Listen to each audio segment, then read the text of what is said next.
What is the best online course platform for learning? Skillshare, LinkedIn Learning, or maybe the Interaction Design Foundation? I'm currently documenting my process of creating an online UX course. One of the more interesting findings this week, some providers don't seem to be interested in teaching users knowledge. They are more interested in getting you to sign up to as many courses as possible, keeping you hooked in the system and thereby creating a perpetual income stream for themselves.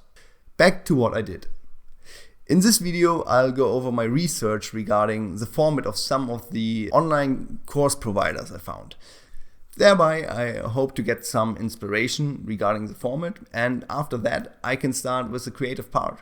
This week, I wanted to learn what common elements seem to be used by online course providers and what format seems to be working well. Although I'm researching the format, I'm full aware that one of the most important parts is the content itself. But for now, I wanted to start by getting an idea about the format others use to bring their content to the user. Therefore, I tried to look into the following providers: Skillshare, LinkedIn Learning, Coursera, Udacity, IBM, and the Interaction Design Foundation. Although I wasn't able to sign up with the Interaction Design Foundation due to them not offering trials, I still managed to collect some screenshots of their courses from a few websites. So the actual work I did this week looked a bit like this. First, I signed up with the different programs and joined some course on their website. And then I jumped right into the courses and started taking screenshots, trying to cover every element of the website that is related to the courses. Remember, I want to learn about the building blocks, the elements they use to bring the content to you. In order to get a good overview, I collected all the screenshots onto an online whiteboard. And during the process, I already started noticing a few things. I made sure to write down the good and the bad things right away. These notes, they would later become the things I would like to compare. One thing I noticed early on was the immersion each site seems to have. What does that mean? Well, in this context, for me, that means how well they help you focus on what is relevant right now, and that should actually be studying. Even during the courses, some websites, they kept showing like thumbnail previews of other courses, and that would somehow take away your focus from the content you're actually currently trying to consume. For this research, I marked these sites down as not really providing a great immersion experience. A better immersion was offered by some, but the website header was still visible and asking the user, what do you want to learn?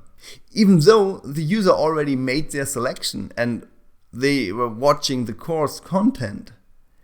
If these sites want to help you study, they would stop trying to market a huge amount of content once you made a selection and just would let you study. The best immersion experience I saw was when the whole site, everything that's visible to the user, was about the content they chose to learn about. That's just one example of what I noticed and wrote down. I didn't notice this point right away. I started with LinkedIn Learning and Skillshare, and they don't offer full immersion, so I wasn't even aware of this point at this time. Only when I looked at Udacity, I've noticed that they don't show anything but the current course. That's when I looked back at the other sites and put down this note as something noteworthy. During this rough screenshot phase, I noted a few more things down that would later become my scoring matrix. At first, it was just a bunch of notes, so I tried to make sense of them by grouping them into several clusters to help me organize what I found. The clusters I came up with are called immersion. This one is about how good they help you focus on the content. Format. This one is about the course style. Is it just for one skill, a full course, or a learning path? And also if it is self-paced or somehow scheduled. Content type. Here I collect the building blocks regarding content preparation. Like, did they use video, questions and quizzes, texts, images, exams, and even projects? The next one I called interaction, pressure and marketing. I wasn't too sure about this label, but it was good enough for now. This is mostly about how much these sites push the participants number in your face, but also about the community in general and the engagement of the teachers. This was the hardest part to judge from just the short amount of time I spent on each site. But overall engagement seemed quite important, so I made sure to note down my findings.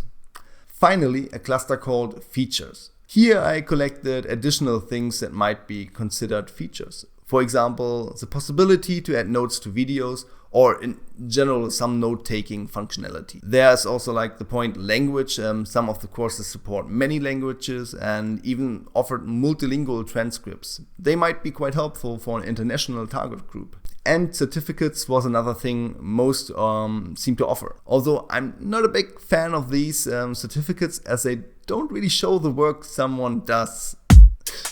By the way, I'm a certified UX designer from the Nielsen Norman Group, one of the biggest names out there.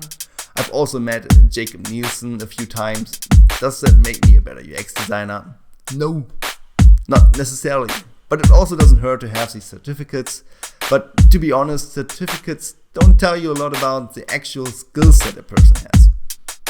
Once I was done with the clustering of all points, I started to judge each provider on the previously collected points. Just a quick reminder, this is not the best research you can do. This is something quick to get some insights and being able to move forward. I now start to judge these sites after having spent just a short amount of time on each site, but this might not be perfect, but it's enough to give me a rough comparison. I'm mostly just putting these sites into relation with each other. If provider A does this and this, how does provider B hold up in comparison? Sometimes I'm not even sure what the right answer would be. In order to move forward, I just put down a question mark and move on. In order to judge each site, I used the following criteria for each point. Yes, the site has this feature, I used a little X. No, the site doesn't have this feature, I used a minus. And if I wasn't sure, I just put down a question mark. Overall, most of the features seem to make sense. This means, in general, the more features from this list a site had, the better it would be in the comparison to a site with less features. After I judged each point individually, I made a quick judgment on the cluster header for the points below them. And that would help me later to put a score onto each provider. I wanted to be fast, and all I did was the following. A plus if the items below were in general favorable. This would result in 1 plus point. A minus if the items below were mostly not existing. This would result in 1 minus point. A small circle if the items below were somewhere in the middle. This would result in no point. And a question mark if I was unsure. This would also result in no point.